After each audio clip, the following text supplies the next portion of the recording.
¿Cómo están? Un gusto estar con ustedes de nuevo. Hoy estamos aquí en La Cuarta Pared para tocar un tema muy interesante. El tema es explotación y sin duda alguna es un tema que genera mucha polémica porque muchos creen que la explotación es algo que se perdió después del siglo XIX y que era algo que únicamente sufrían los negros explotados o los esclavos, pero es algo que incluso hoy se ve, obviamente de diferentes maneras, con diferentes formas de operar, pero que está muy presente. Lo vamos a ver con diferentes películas, con un gran invitado, así que los invito a que se queden ahí.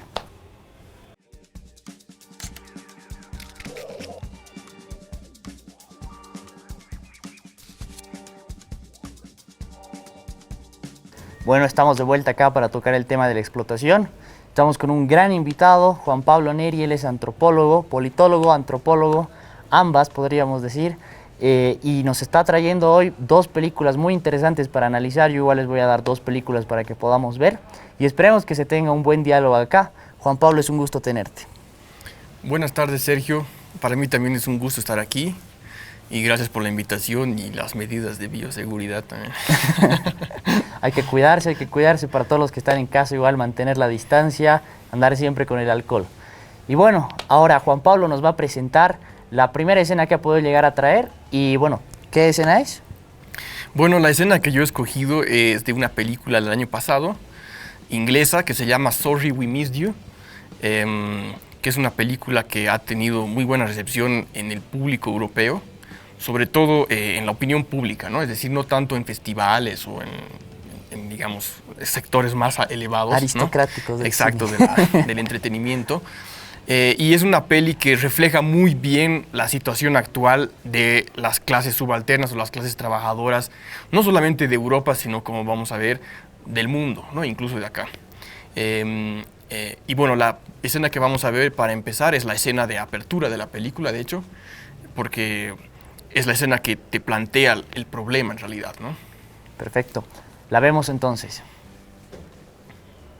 I've done all sorts, you name it, I've done it.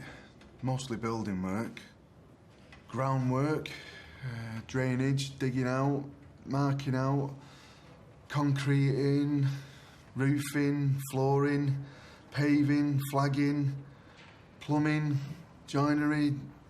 I've even dug graves, I've done it all. So why'd you give it up? Well, there's always someone on your back, isn't there?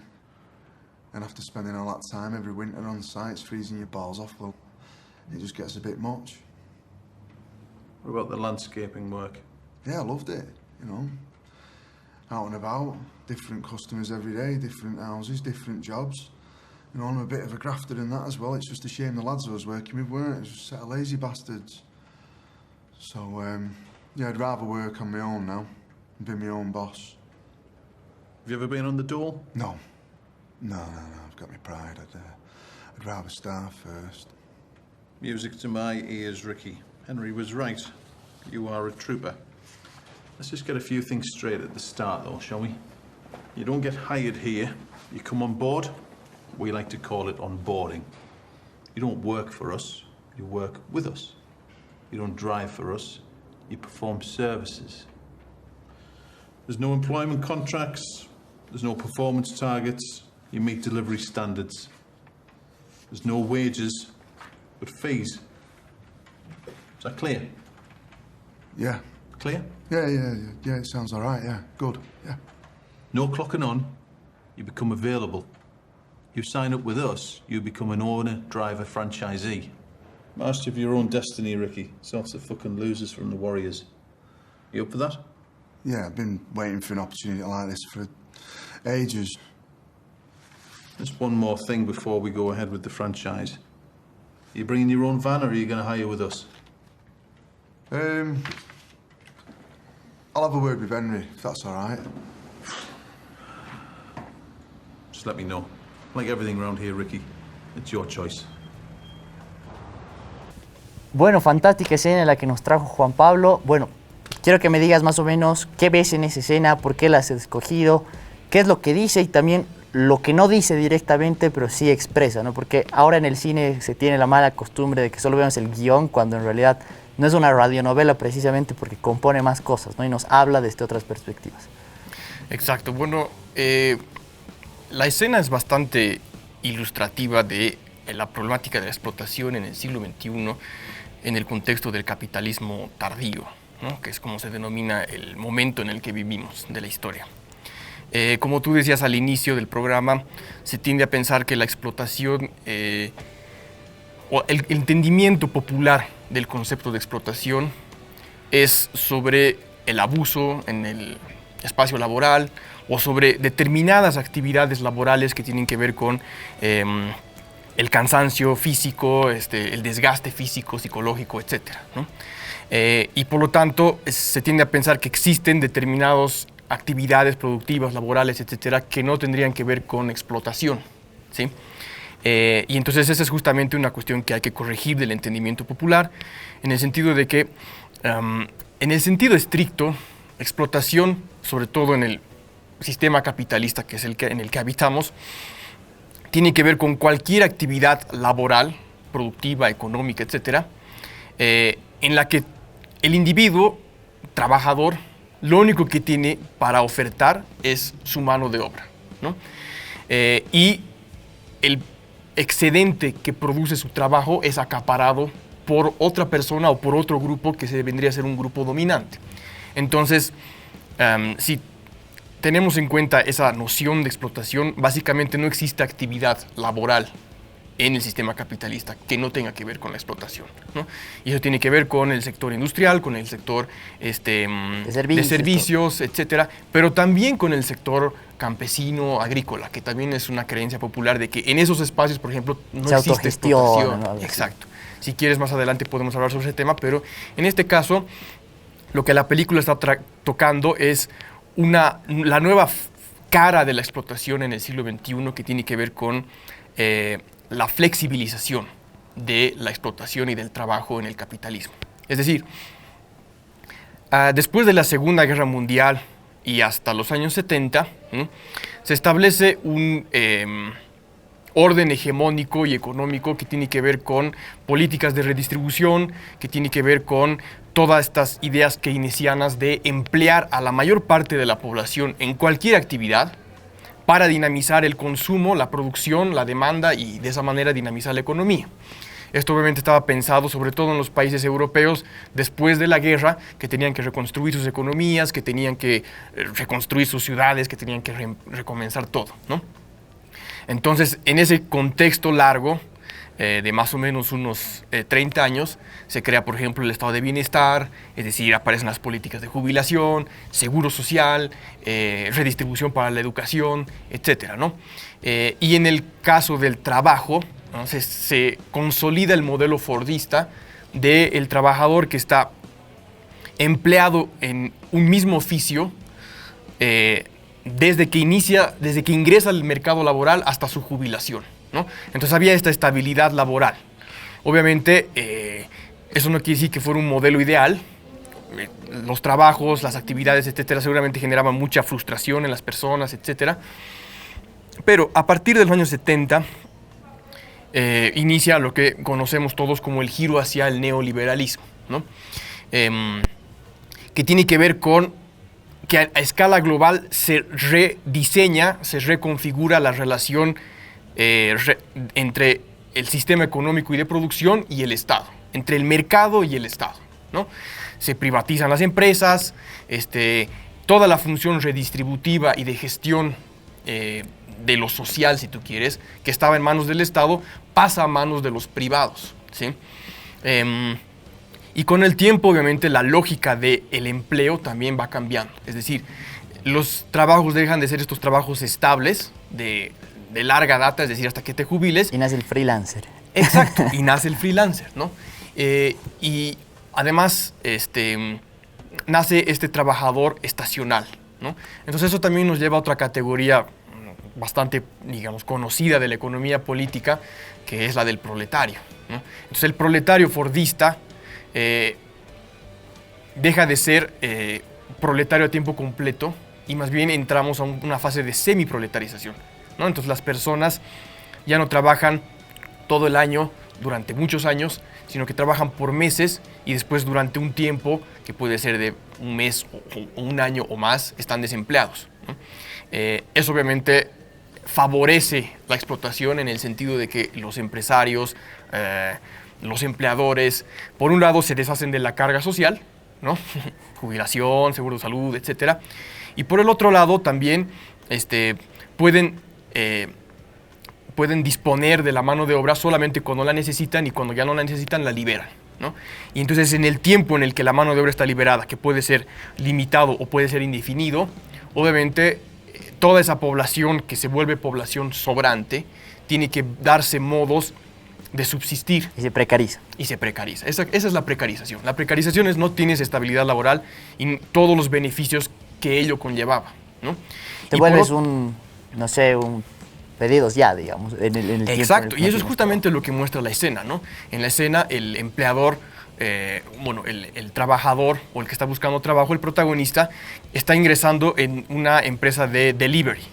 Entonces él tiene que manejar una van y hacer entregas de paquetes de Amazon, de FedEx, es decir, de todas estas grandes empresas que se han vuelto además la nueva cara del capitalismo global, ¿no? Y entonces el empleador le está diciendo, bueno, por un lado, no te vamos a pagar salarios, te vamos a pagar honorarios, ¿no? No eres un trabajador, eres un afiliado. Entonces es tu emprendimiento, ¿te das cuenta? Claro, entonces, tu propio jefe. Claro, entonces te están vendiendo un modelo de explotación en el que aparentemente tú eres libre de tomar las decisiones, tú eres libre de cómo se mueve tu economía, etcétera. Y tú eres responsable de pagar tus cirugías si te choca un auto y te vuelas de la moto igual, digamos. Exacto. ¿No? Y como pasa, por ejemplo, en Uber, en todas estas nuevas empresas de delivery que se han abierto no solamente aquí, sino en todo el mundo, tú tienes que poner también tu capital, en el sentido de tu auto, ¿no? Tu material de trabajo, etcétera. O sea, como él le dice, ¿no? Yo te puedo dar, pero mejor si tú lo haces, ¿no? Eso te suma puntos, ¿no? Claro. Y eso está pasando en todo el mundo con Uber, está pasando con estas empresas de delivery. ¿Crees que hay una diferencia entre, por ejemplo, el Uber Bolivia, digamos, que te pide modelo 2015 para arriba y hay muy pocas personas que realmente se pueden comprar un modelo 2015 para arriba, a lo que pasa en Europa, por ejemplo, de sindicatos enteros, o en Argentina quejándose por el Uber, digamos, pero también otros precarizados, pero que igual están en Uber, como que pelean dentro de los precarizados, ¿no? Pero como que en diferentes legiones. ¿Cuál es la diferencia, digamos, que hace que acá, en Bolivia, esté como el Uber es para el jailón o la jailona que quiere ganar un cacho para su gasolina, digamos, que su papá no le va a dar, que en Argentina es muy diferente es el mismo precarizado del sindicato que por la inseguridad que transmitían esos sindicatos se ha terminado yendo a Uber, digamos? Bueno, hay ambas cosas, ¿no? O sea, en el sentido de que el concepto de clase social se ha complejizado también, ¿no? Y eso es lo que también deberían entender movimientos de izquierda y movimientos intelectuales que estén más inclinados hacia la izquierda, etcétera, que estén preocupados por la problemática de la explotación laboral y cómo se ha flexibilizado y cómo se ha precarizado. ¿En qué sentido? En el sentido de que lo que está pasando, por ejemplo, con Uber o con Pedidos Ya, etcétera, ¿no? Es que tienes población sobrante que proviene de distintas clases sociales. Puede ser clase baja, clase media baja, clase media y clase media alta, ¿no? Puedes tener una persona que maneja un Pedidos Ya con una motoneta que le ha costado $1,000 en el alto, o una persona que lo va a hacer con una Suzuki nueva que le costó un poco más, ¿no? Pero te das cuenta que el problema es que ambos están en la misma situación de precarización. Es decir, puede existir una persona que maneja un Uber para pasar el rato, pero no creo que sea la mayoría, ¿no? Claro. Es decir, hay una precarización generalizada. ¿Y eso qué tiene que ver? O sea, eso te indica otros problemas estructurales más de fondo. Por un lado, el problema más importante es que en el caso boliviano, por ejemplo, pero también como se ve en la película en el caso inglés, el modelo económico no está generando la cantidad de empleos necesaria para absorber toda esta población. Entonces tienes un excedente de población sobrante que durante buena parte del año no forma parte de ningún proceso de acumulación de capital, ¿sí? Y por lo tanto están precarizados, ¿no? Y cuando ingresan en el mercado laboral lo hacen a través de estas formas de explotación que son mucho más eficaces, en el sentido de que no necesitas hacerte cargo de la mano de obra todo el año, sino solo cuando la necesitas. Claro. Y eso es mucho más problemático si tú piensas, por ejemplo, en los migrantes, ¿no? No solamente Claro, que Estados son Unidos, fuera de nómina, ¿no? Trabajadores. Claro, exacto. Bueno, nos vamos a ir a ver el segundo clip y ahora volvemos a seguir comentando las cosas, por favor. I just wanted a quick word. You know I'm a grafter and there's no bullshit with me. I'm just having some problems at home at the minute with my teenage son. He's skipping school and he's just on the warpath. But it's affecting everybody in the house. My daughter, Liza Jane, she's 11 and she's not sleeping right, and my wife's up the wall with it. So, well, I just need a week off. You know, I'm not finishing till late. I mean, it's gone 9 o'clock by the time I'm getting back, and we're just all knackered. Why are you asking me? Just get a replacement driver. Won't cost you a penny. It's your business, remember? Yeah, well, I've tried. I've already spoke to 8 of my mates, but I can't get one until after Christmas. I've been speaking to the drivers as well about us getting a driver between us and, you know, chipping in. But, well, it's not that easy. It's good that you're using your initiative, though. It shows planning ahead. Yeah. But the thing is, though, I could do with a week now. It's just, Abby, she's just really struggling again. I mean, even 5 days would be good. I had 4 drivers in here last week. First driver sleeping on his mate's couch because his wife's kicked him out. Second driver, his sister had a stroke. Third driver, he's got fucking piles, needs an operation. Fourth driver, his daughter tried to commit suicide. I can go on. See, at some point, every family is going to have a problem. My old man was a farmer, milked cows. Do you think he got a day off? 3 days. You know, please, that day. Everyone in this building knows I am nasty bastard number 1, but I am greatly misunderstood. All the complaints, the rage, the anger, the hate, I soak it all up. I use it as fuel. And with that energy, I create a protective shield around this depot. This depot with the best performing figures in the country, bar none. Do you want to know I'm number 1?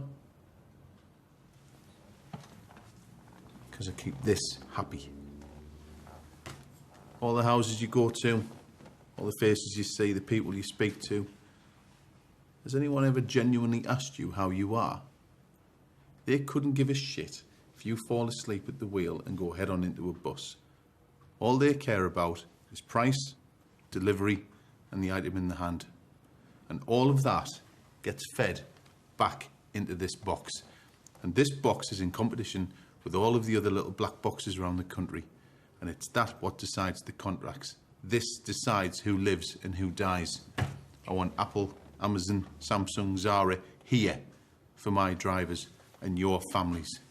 This place might look like a shithole, but this depot is a fucking gold mine. The shareholders should erect a statue in the car park of me, Maloney, patron saint of nasty bastards. You want a day off? It'll cost you fucking £100 to go. Bueno, estamos de vuelta después de ver la segunda parte de la película que nos ha traído Juan Pablo. La verdad, muy interesante. Te quiero dar la palabra, pero antes quiero hacerte una pregunta que te hacía igual detrás de cámara, que es, en el tema que estábamos hablando, por ejemplo, de la uberización de la economía en algunos sectores de Bolivia, ¿cuál es la particularidad que hace que algunos se puedan comprar ese Suzuki o que tengan ese Suzuki 2017 y otros solo una moto de $1000, si ambos después terminan estando en el mismo trabajo precarizado, ¿no? ¿Cuál es la ventaja inicial del que tiene esa Suzuki? Ya. Bueno, primero voy a responder a tu pregunta y después voy a comentar la escena, ¿no? Bueno, como te decía en la primera parte de mi intervención, lo que estamos viendo ahora en el contexto del capitalismo tardío es que la precarización no afecta simplemente a determinados sectores sociales, sino a todos los sectores sociales. Es decir, hay población sobrante que proviene de una matriz de clase baja, como hay población sobrante que proviene también de una matriz de clase alta. En el sentido de que no hay suficientes trabajos, porque la economía, el modelo económico en particular boliviano, no genera empleos. Sí, es un modelo que se mueve a partir de grandes sectores económicos que generan mucho excedente y poco empleo, ¿no? Sobre todo sectores primarios, minería, hidrocarburos, agronegocio, etc., ¿no? Entonces todo el resto de la población tiene que darse modos de sobrevivir. Ahora, ¿por qué ocurre que, claro, una parte de la población sobrante se va a dedicar a Uber con su modelo 2015 y otra parte más importante se va a dedicar a vender salchipapas en la Pérez, digamos, ¿no? O lo que sea, porque cuando tú vas, por ejemplo, en la noche por la Camacho, todo el mundo está vendiendo algo, ¿sí? Y ahí hay un problema, ¿no?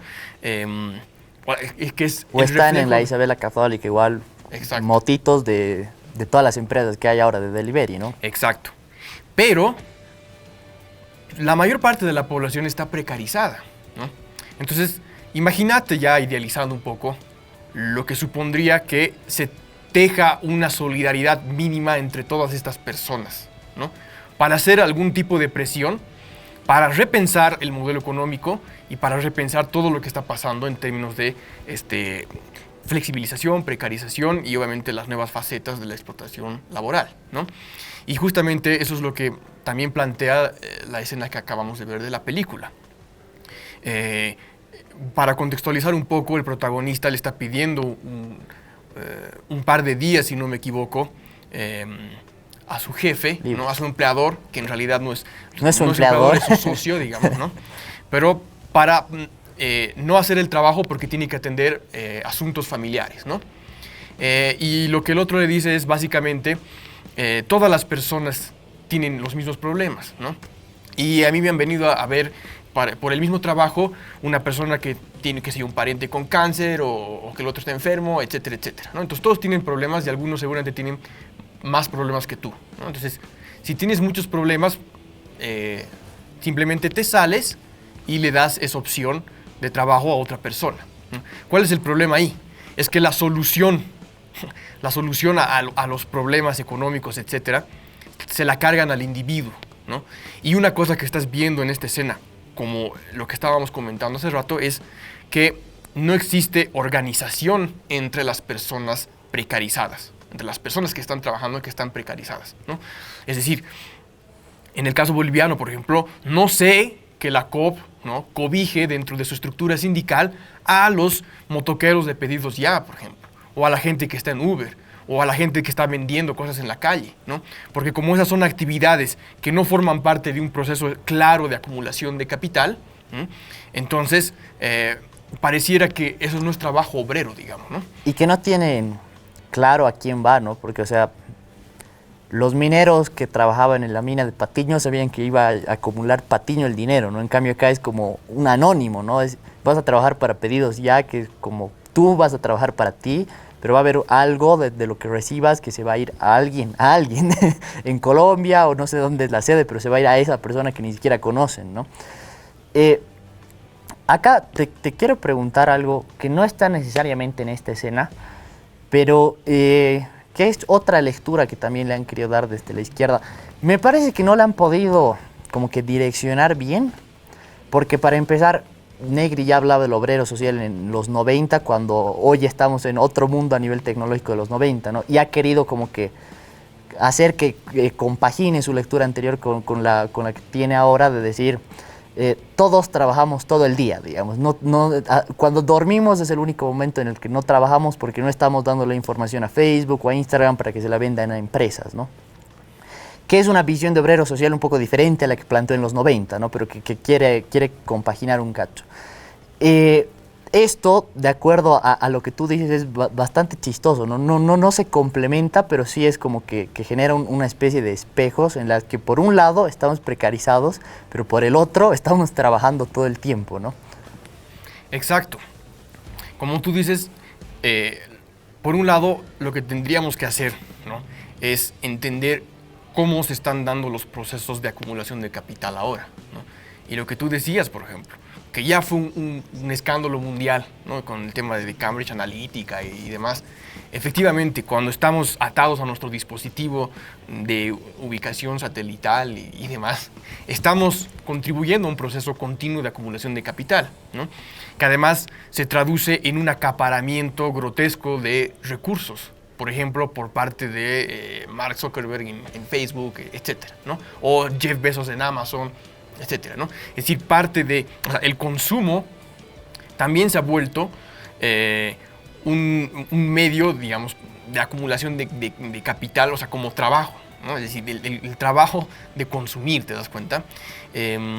O el trabajo de dar like en el caso de Facebook, ¿no? O sea, lo que pasa no es casualidad de que haya marketplace ahora también en Instagram, ¿no? Han visto de que las tiendas, por ejemplo, que dan outfits de cómo vestirse, reciben más likes, y entonces ese rato te redirigen no quieres comprar a la polera que le has dado like, y directamente te están, no sé, para mí es bastante invasivo ver esas cosas, ¿no? Claro, y ahí hay dos temas que estabas tocando y sobre los que me gustaría volver. Por un lado, esta cuestión del obrero social, como tú dices, ¿no?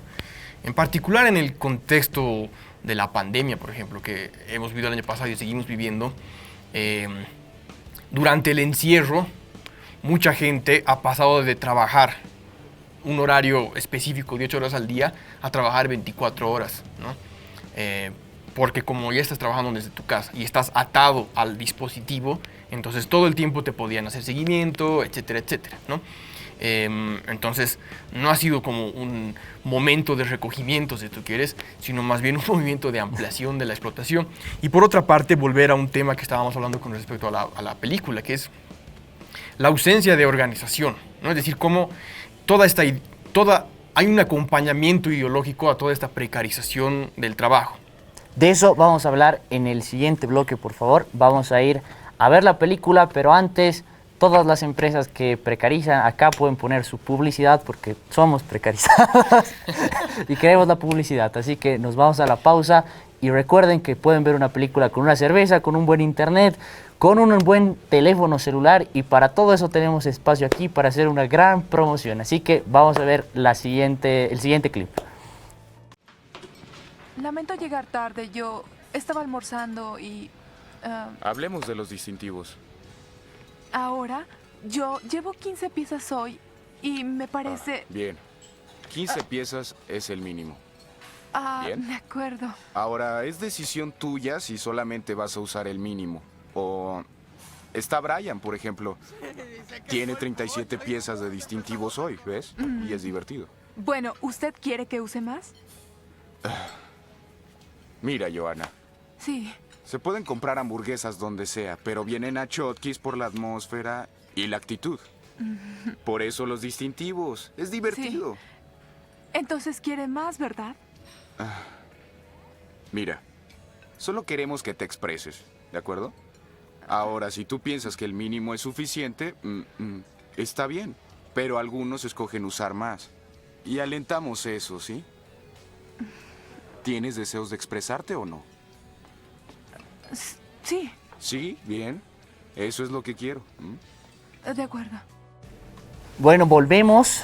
En específico, yo escogí esta película, que es Trabajo Basura, y esta escena que acaban de ver de la camarera que hace Jennifer Aniston. Es una película de 1999, si no estoy mal, que curiosamente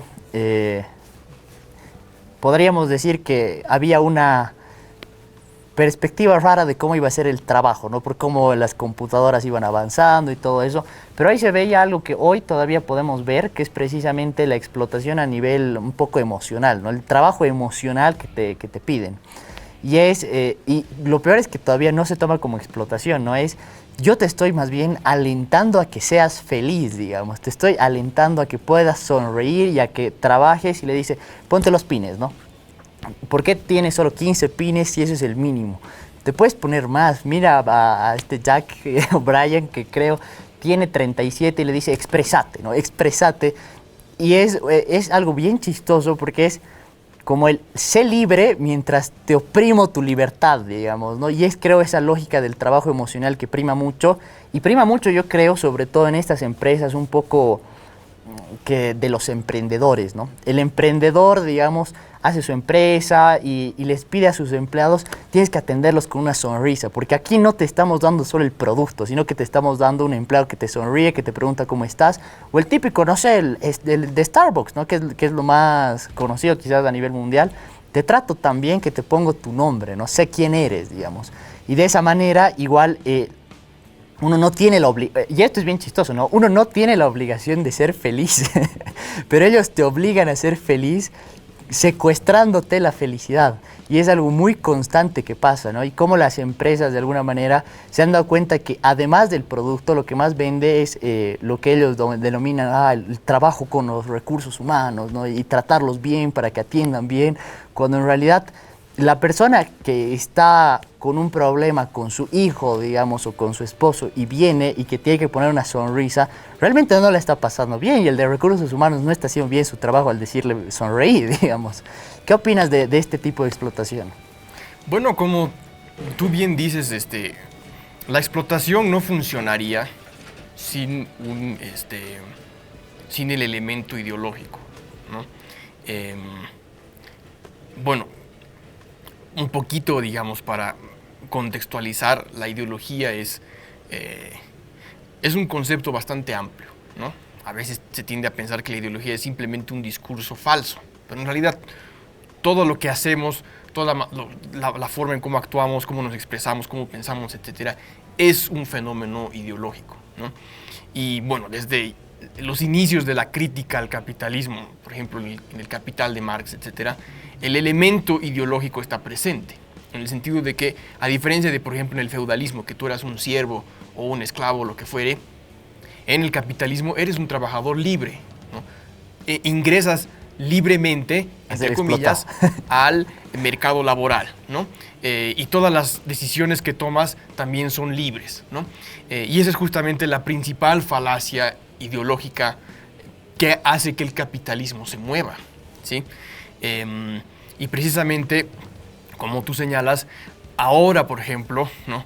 Bueno, desde los años 80 en realidad, con también el giro al neoliberalismo, etcétera, se crea toda esta idea de un ambiente laboral mucho más amigable con el trabajador, ¿no? Y ahí es justamente que empiezan a cocinarse todas estas nociones que son bastante ideológicas de, el trabajador que no es trabajador, es socio también, es parte de una familia más grande, es parte de algo más grande, ¿no? Entonces no eres simplemente un chofer de Uber, eres parte de la familia Uber. O lo que pasa aquí, por ejemplo, y bueno, en todo el mundo, con los repartidores de Coca-Cola, por ejemplo, no son simplemente repartidores, ¿no? Que tienen que estar todo el día viajando con una carretilla, a veces cargando botellas, sino son embajadores de la felicidad. Eso es algo que realmente les hacen decir y les hacen creer a ellos, ¿no? Y entonces, obviamente, el suplemento ideológico a la explotación laboral es que, por un lado, tu trabajo significa algo más que simplemente estar entregando tu fuerza laboral, ¿no? Y por otra parte, que puedes ser feliz además, puedes realizarte como persona en tu trabajo, ¿no? Y bueno, un fenómeno muy importante, digamos, que está empezando a tener lugar ahora, por ejemplo, es el fenómeno del coaching, por ejemplo, en los espacios laborales. ¿Cómo ser un empleado que haga funcionar bien a la empresa a partir de ser feliz, ¿no? En algunas empresas son mucho más directos y te dicen, por favor, en el espacio laboral no llores, ¿no? Si quieres llorar, vete al baño, digamos, ¿no? Te lo dicen de frente, ¿no? Es decir, no expreses tus frustraciones en este lugar porque vas a afectar a la felicidad de los demás, ¿no? Y eso es justamente lo que se ve, por ejemplo, en la película. Pero, por ejemplo... Y esto no problematiza más las cosas porque, a ver, dos cosas que parecen muy separadas, pero están de alguna manera vinculadas, ¿no? Porque, por ejemplo, en una explotación que se puede dar de parte de una empresa, digamos, Coca-Cola, que no pide eso Coca-Cola, pero que las empresas más pequeñas sí les piden a todos sus trabajadores hoy en día, hacen una publicación, todos tienen que republicar en su Instagram y en su Facebook, digamos, ¿no? O sea, ellos no tendrían por qué y te están invadiendo tu espacio privado que vendría a ser tu red social. Y eso, lógicamente, está mal porque por eso no les están remunerando, ¿no? Pero Igual luego están esos TikTokers, digamos, que cobran por republicar que le has invitado a un concierto, digamos, si eres músico y le has mandado una cerveza más todavía, para que de buen tipo lo haga, pero te dice, te voy a mandar los números de mi manager, ¿no? ¿Ve? Entonces, por un lado es, ¿qué trabajo realmente tiene valor? Y si genera realmente algo. Y si genera algo, ¿cómo se problematiza con este aspecto de personas que trabajan de esa manera igual, pero como no tienen 5.000, pero son como mini influencers, ¿no? O sea, para su círculo le va a llegar, digamos. Bueno, ahí hay una cuestión súper importante que el público o la gente debería considerar también, porque estamos hablando de temas que tienen que ver con la experiencia de las personas, ¿no? Y realmente es muy difícil tomar conciencia de estas cuestiones y darte cuenta que estás en una situación totalmente desfavorable, ¿no? Y de hecho justamente esa es la función de la ideología, ¿no? Es mantenerte al margen del ejercicio de pensar, ¿sí? ¿No? Entonces, el hecho de, por ejemplo, decirte eres feliz o estás realizando tus sueños y demás, etcétera, etcétera, te da respuestas te priva inmediatas, pero claro, aparte, ¿no? entonces te priva de justamente el ejercicio de pensar en un sentido, digamos, filosófico, que es empezar a hacerte preguntas hermenéuticas. Obviamente eso implicaría que tu existencia y tu experiencia de vida se vuelva más desgraciada, pues, ¿no? Para todo nuestro público, ¿qué es una pregunta hermenéutica para que en el ejercicio de filosofar en su casa, cuando nos están viendo, puedan intentar realizar este tipo de preguntas? Bueno, por un lado, por ejemplo, en el caso de el trabajo que vimos en la película, ¿no? O el trabajo que se ve en el clip que pasamos de la película que tú propusiste, ¿no? Es de hacerte estas preguntas de ¿realmente soy libre cuando me dicen que este trabajo me libera, por ejemplo? Esa es una pregunta hermenéutica, ¿no? No es una pregunta de ¿qué es la libertad?, digamos, ¿no? Que es, digamos, como que el cliché del filósofo, ¿no? Sino realmente es hacerte esa pregunta, pero vinculada directamente con tu experiencia, ¿no? Y la gente no se hace preguntas hermenéuticas, por un lado porque no hay una formación filosófica, si tú quieres, pero por otro lado porque realmente eso implicaría incomodarte. Tener tiempo aparte. Claro, pero además incomodarte, ¿no? Es decir, empezar a asumir que tu experiencia no es lo que siempre pensaste que era. No eres libre, ¿no? Nadie es libre. Claro. Y entonces empezar a reflexionar sobre cuáles son los elementos que configuran esa ausencia de libertad, que además experimentamos como si fuera libertad, que esa es una característica del capitalismo tardío. La más difícil y problemática. Claro. Quizás, y hay ¿no? justamente una cuestión muy importante con respecto al tema de la ideología, y es que la ideología no es algo que simplemente se te impone, ¿no? Todos somos de alguna manera agentes de la ideología, todos somos defensores activos de la ideología dominante, ¿sí? Por eso es que nos molesta cuando decimos, qué sé yo, Elon Musk es un desgraciado, ¿no? Y va a haber gente que va a decir, no, se merece cada centavo de lo que ha ganado, ese tipo de cosas, ¿no? Entonces eso te demuestra que todos estamos inmersos en la ideología. Claro. Incluso cuando podemos hacernos algunas preguntas, no dejamos de ser agentes de ese orden. Perfecto. Bueno, ahora vamos a volver, vamos a ir a ver un clip más de una peli que se acaba de estrenar hace un par de semanas, La Madre del Blues, en la que actúa Chadwick Boseman, su última actuación, que es una actuación muy buena. La verdad es una película que está adaptada porque es una obra de teatro originalmente. Acá la vemos. Solo te daré la señal y lo dirás así, ¿entiendes? Solo tienes que relajarte y respirar y lo vas a hacer muy bien, tranquilo. Cuando dé la señal tú entras, dices la frase y empezamos a tocar. Dígame. Levi tiene la mirada donde no debe. Habla con él. Levi, vamos a prepararnos. Concéntrate, por favor. Bien, muchachos, aquí vamos, aquí vamos, aquí vamos. Moonshine Blues primero. Moonshine Blues, ma. No voy a cantar Moonshine, cantaré Black Bottom primero. ¿Dónde está el micrófono de Sylvester? Irving, dale uno. Ma, los muchachos dicen que no puede hacerlo. ¿Qué? ¿Quién dijo eso? ¿Qué muchachos dicen eso? La banda, los muchachos de la banda. ¿Qué banda? La banda trabaja para mí. Tartamudea, ma. Dicen que tartamudea. No me importa que lo haga. Le prometí que podía hacer la parte, así que la hará. Y fin de la discusión. No tartamudea todo el tiempo. Traigan un micrófono para él. No hay tiempo, ma. No podemos. Si quieres grabar un disco, busca el tiempo. No es broma, Irving. Saldré de aquí ahora y volveré a mi gira. No tengo que tolerar esto. Consíganle al muchacho un micrófono.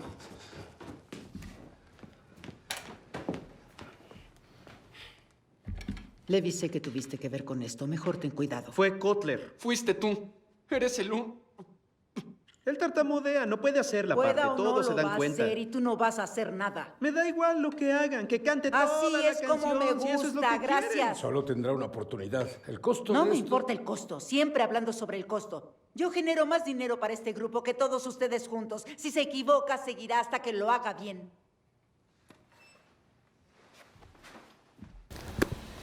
Bueno, estamos de vuelta después de ver esta fantástica escena, esta fantástica película.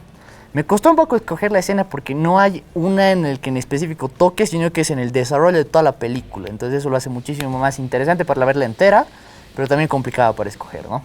Y bueno, yo la escojo por una razón sobre todo. La escojo porque esta película me parece muy interesante en el sentido de que yo he estado leyendo un poco las críticas sociales que le han hecho y había muchas personas progresistas, los guerreros sociales de las redes sociales, que decían, no, es que esta película reivindica a lo negro porque Ma Rainey no se deja imponer nada por los blancos y más bien es una diva que les dice, van a hacer esto, no voy a grabar si no me traen mi Coca-Cola, y aparte que es lesbiana y es una mujer y es negra, digamos, ¿no? O sea, y a mí me complejizó porque yo cuando lo vi dije, puta, es que ella los explota igual a los músicos. Y ahí era como que estos guerreros sociales eran como que reivindicándola, ¿no? Y yo era, es que quieren un capitalismo negro o lo que quieren es un no capitalismo, digamos, ¿no? Y me pareció muy interesante porque yo primero les dije a un par de amigas, a ver, hagamos el ejercicio de poner a la inversa. ¿Qué dirías si un hombre blanco, digamos, tuviera una chica como la que tiene Ma Rainey que le paga, le compra cosas, ¿para qué? Para que la acompañe, para que tenga relaciones sexuales con ella, sin quererla? Estarían diciendo, no, ¿cómo pues esta película en pleno siglo XXI, verdad? Y luego, la parte ya un poquito más material, si quieres, porque la película está ambientada en 1927, que es el dinero que reciben. Ella hace que su sobrino tenga $25, que es lo que le pagaron al resto de músicos, por decir 3 palabras en una canción cuando grabaron 13, cuando en realidad en las 13 canciones los músicos tocaron todas las canciones, ¿no? Le pagaron 25 a los otros, y a ella le pagaron 200, ¿no? Ya de por sí, de que ella gane 200 y de que los otros ganen tan poco, me chocó. Pero me chocó más que este chico, que es tartamudo y que por ser su sobrino de ella termina ganando lo mismo que sus músicos, ¿no? Y el choque que tiene ella con Levi, que es el trompetista, que es Chadwick Boseman, que le dice, bueno, tú, yo quiero que él se vaya, dice a su otro músico. Y le dice eso porque ve que está cortejando a la chica que ella le paga, ¿no? Y le dice, yo voy a tener una banda e igual te voy a poder dar cosas, ¿no? Y la otra no era lesbiana, era heterosexual, solo que estaba por lo que le pagaba la otra. Y es muy chistoso porque ahí igual se da algo que pasaba un poco antes, que es un cacho de que la propiedad de alguien no puede ser... no sé, no puedes desear algo de alguien que está muy por encima, ¿no? Y me gusta porque como que grafica de que yo soy la jefa, yo soy Ma Rainey y yo soy la única que puede tener una banda y tú no puedes desear ni tener una banda, ni tener una mujer como la que yo tengo, ni nada por el estilo porque tú eres menos. Entonces eso como que cambia un poco la lógica que se tiene de lo negro o lo indígena o lo que sea como un grupo homogéneo, ¿no? Como que todos son subalternizados, sino que muestra que haya eslabones intermedios igual donde haya explotación por parte de una misma identidad, ¿no? Claro, y lo que tocas es buenísimo porque tiene que ver justamente con lo que estábamos hablando en la sección anterior, que es el suplemento ideológico a cualquier lógica de explotación, ¿no? Y otra característica justamente del momento en el que vivimos es que parte del discurso dominante, de la ideología dominante, tiene que ver justamente con toda esta cuestión del multiculturalismo, es decir, la celebración de la diferencia, ¿no? Y sobre todo la celebración de la diferencia a costa de la problematización de la desigualdad, ¿no? Entonces, yo no he visto la película, pero por lo que tú dices, tiene todos los elementos necesarios para hacer una película políticamente correcta e incluso una historia de éxito, digamos, ¿no? Negra, lesbiana, en los años 20, etcétera, ¿no? Y esto tiene que ver mucho con lo que estábamos hablando desde el principio del programa. Es decir, cómo estamos asistiendo a una precarización de la economía, a nuevas formas de explotación laboral, a una redefinición completa del concepto del proletariado, etcétera, ¿no? Y precisamente el factor diferencia y la celebración de la diferencia puede ser problemático en el sentido de que dejas de problematizar la cuestión de la explotación en determinados sectores sociales o socioculturales, entre comillas. Esa política sin clases que quisieron Exacto. vender a partir de los 90. O peor ¿no? aún, eso me hace pensar, por ejemplo, en trabajos que han llevado a cabo, en el caso boliviano, por ejemplo, algunos sociólogos, sobre lo que denominan las economías populares, ¿no? Es decir, sí, es capitalismo, pero con el ingrediente suplementario de que es capitalismo llevado a cabo por, qué sé yo, migrantes del campo que traen consigo la sapiencia del Ayllu, etcétera, ¿no? Entonces, de pronto estás sanitizando la explotación porque tiene ese elemento cultural. Y lo mismo hace, por ejemplo, Verónica Gago en el caso argentino con los comerciantes de la ramada, ¿no? En el sentido de, ella lo que plantea a grandes rasgos es que la apropiación de las lógicas de explotación capitalistas por estos sectores subalternos en realidad a la larga puede generar fisuras en el sistema, cuando en realidad lo único que hace es confirmar el sistema y fortalecerlo, ¿no? Porque la explotación se lleva a cabo en distintos lugares y peor aún, algo que también estábamos hablando, se vuelve más difícil que se tejan solidaridades entre todos los sectores precarizados de la población como para cambiar el sistema, precisamente porque se establecen fronteras no solamente de clase, sino de identidad, ¿te das cuenta? Claro. Y eso realmente es bastante problemático. Y resolver eso con el...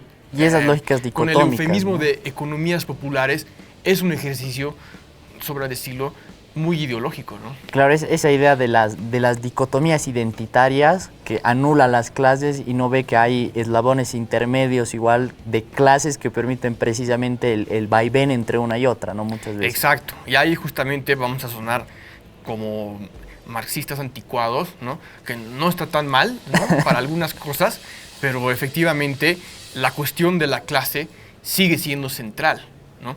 Y de hecho es transversal. Es todavía más difícil porque se problematiza con el ser mujer o con el ser indígena o con el ser negro, con el ser de una disidencia sexual, etcétera, etcétera, ¿no? Claro. O sea, Y por ejemplo eso está pasando mucho ahora también en el caso boliviano, ¿no? En el que lógicas de explotación son maquilladas por ejemplo, el hecho de que se incluyen más mujeres en algún espacio laboral. O tienes una empresa que es de una mujer, digamos, ¿no? Entonces eso hay que celebrarlo, ¿no? Es una historia de éxito, etcétera. El típico cliché, ya con esto vamos a despedir el programa, seguro vamos a seguir hablando en el siguiente porque nos va a acompañar en un programa más Juan Pablo. El típico cliché de, no sé si has visto Baywatch, la que tiene con la Roca más. Yo la vi y al final me pareció muy chistoso lo que la que es la villana, ¿no? Se mete, ahí está por entrar al helicóptero y le dice, maldita perra a la Roca. Y ella le dice, si fuera hombre me dirías que soy un genio. Parece que esa es la lógica que quieren producir, ¿no? O sea, mientras sea mujer, no importa si explota, digamos, porque es una minoría o porque es un grupo oprimido, pero está bien porque es mujer, digamos, cuando en realidad no estás en contra o sea, no estás en contra de que lo haga una mujer, estás en contra de la explotación, ¿verdad? Exacto. Y es muy curioso eso porque va más que todo porque a veces se quiere volver esta desigualdad que pueden tener en una diferencia y socavar la diferencia cuando en realidad la cuestión es eliminar la desigualdad. Claro. Y bueno, ahí obviamente tenemos que hacer un descargo en el sentido de que para que no nos acusen de falologocéntricos o algo así, ¿no? Pero la lucha feminista tiene que ver con la cuestión de la clase, de la desigualdad, etcétera, ¿no? Y todo lo que tú estás señalando es justamente esta apropiación del mismo sistema de todas estas reivindicaciones, que es lo que pasa también con el multiculturalismo, porque la cuestión de la identidad, de la diferencia, no es algo que se inventa el multiculturalismo, pero sí que lo funcionaliza de manera muy eficaz para el proceso de acumulación de capital, ¿no? Y lo mismo sucede justamente con este feminismo que consiste en el empoderamiento de las mujeres en el marco del mismo sistema de desigualdad y de explotación, ¿no? Entonces ahí tienes los excesos de personas que te van a decir, pero no existe desigualdad de género porque existe Margaret Thatcher, por ejemplo. Claro. Y bueno, Margaret Thatcher era la villana de la película en lo que respecta a la experiencia de las clases subalternas en todo el Reino Unido, e incluso en el mundo, ¿no? Claro, bueno, nos hemos olvidado de un tema muy importante también hablando de la mujer, que es cómo se invisibiliza el trabajo del hogar y que eso igual es una forma de explotación, que lo trabaja Federici, por ejemplo, pero seguro va a haber una oportunidad en lo que vamos a poder tocar, no nos digan que somos falocéntricos. Y bueno, ha sido un gusto compartir con ustedes. Bueno, yo te agradezco, Juan Pablo, por haber venido, te doy muchas gracias, espero que la hayas pasado bien. Sí, estuvo muy bien. Gracias a ti por la invitación y qué buena idea esto de hablar de estos temas que en otros espacios incomodan en un lugar que seguramente va a tener mucha difusión, así que gracias por la invitación. Gracias a vos por venir. Bueno, gracias por sintonizarnos, obviamente. Ya saben, estamos los sábados y domingos de 4 a 5 por App TV. Tienen que entrar a la página de App TV. Tienen que registrarse igual en las redes sociales. Sigan a App TV en Facebook, sigan a Cronistas Latinoamericanos en Facebook y Instagram también. Muchas gracias por estar aquí. Nos vemos en la próxima.